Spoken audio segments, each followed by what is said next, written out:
जीवन में परेशानियों तभी आती हैं जब मनुष्य उसे सहन करने लगता है। हर समस्या का अगर डटकर सामना करेंगे तो समस्याओं का समाधान भी होगा और धीरे धीरे समस्याएं खत्म भी होने लगेंगी। इस लेख के माध्यम से समझते हैं कि जीवन में दुर्बलता कितना बड़ा अभिशाप हो सकता है। कमजोर को कभी नहीं सताना चाहिए, यह सबसे बड़ा पाप है। ऐसे व्यक्ति को प्रभु कभी माफ नहीं करते जो कमजोर को सताता है। कहावत है कि भगवान के यहां देर है अंधेर नहीं। भगवान की लाठी में आवाज नहीं होती। यह आम आदमी का मनोविज्ञान है कि वह मजबूत से डरता है पर दुर्बल को सताता है और अंत समय में इसका दुष्प्रभाव झेलता है। अक्सर सशक्त व्यक्ति मजबूर और लाचार लोगों का शोषण करते हैं। इस संदर्भ में कबीरदास जी का दोहा है, दुर्बल को न सताइए जाकी मोटी हाय, मरी खल की सांस से ले आहा भस्म हो जाए। काफी सार्थक है। कबीरदास जी कहते हैं, किसी को निर्बल समझकर उसका शोषण नहीं करना चाहिए क्योंकि उसकी हाय का असर कहीं न कहीं होता है। शक्तिशाली व्यक्ति को कभी अपनी ताकत के घमंड में चूर होकर किसी अशक्त पर अत्याचार नहीं करना चाहिए। दुखी व्यक्ति की बद्दुआ से समस्त कुल का नाश हो जाता है। रावण, कंस, होलिका, हिरण्याकश्यप आदि इसके ज्वलंत उदाहरण हैं। सभी को ईश्वर की कृति समझकर उनका सम्मान करना चाहिए।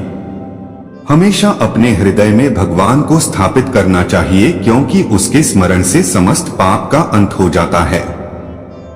जब हृदय में पवित्र विचारों, सद्कार्यों का स्थान होता है तो पाप और अवगुण अपने आप ही दूर होते चले जाते हैं। देह का रंग देखकर गर्व मत करो, यह भले ही कितनी भी सुंदर हो, इसे एक रोज समाप्त हो ही जानी है। एक बार देह को छोड़ देने पर फिर इसे प्राप्त नहीं किया जा सकता है। किसी वस्तु को देखकर गर्व नहीं करना चाहिए, चाहे वह पद, शक्ति, धन, साम्राज्य ही क्यों न हो, कारण कि जीवन की अंतिम सच्चाई मृत्यु है। इसलिए प्रभु की भक्ति ही जीवन का आधार है। जब प्राणी दुखी होता है तब उसे हरि की याद आती है। दुख में ईश्वर को याद करता है, सुख में भूल जाता है। दुनिया में सभी वस्तुएं एक समान हैं और उन सबका सम्मान होना चाहिए। इसलिए सबल, निर्बल सभी को एक नजरिए से देखने की दृष्टि होनी चाहिए। एक कहावत है कि दुर्बलता एक अभिशाप है क्योंकि ऐसा व्यक्ति ही हर तरह की मार खाता है। शरीर और मन दोनों की अशक्तता कौन अधिक बड़ा अभिशाप है, यह बताना कठिन है, पर इन दोनों शक्तियों का समन्वय ही सफलता का कारण रहा है।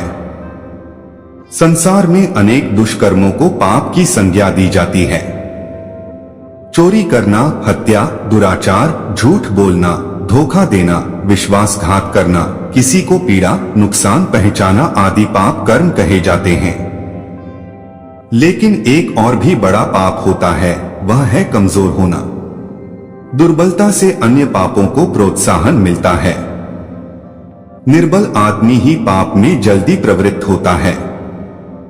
स्वामी विवेकानंद ने कहा है, कमजोरी कभी न हटने वाला बोझ और यंत्रणा है। इसका नाम ही मृत्यु है। हमारे बहुत से दुखों का कारण भी यही है। सारी दुर्जनता निर्बलता की ही देन है, जिसमें कोई शक्ति नहीं है। इसलिए साहस सबसे बड़ी सबलता है। जिसमें साहस नहीं, वह अपने या अपने पड़ोसी पर होने वाले अत्याचारों के विरुद्ध कैसे आवाज उठा सकेगा। अत्याचार सहन करना, उसे समाज में होते देखना भी कम बड़ा अन्याय नहीं है। इससे दूसरों को अन्याय करने का प्रोत्साहन मिलता है। इस संघर्ष प्रधान संसार में ससम्मान जीवित रहने का हक उन्हीं को है जो शक्तिवान हैं।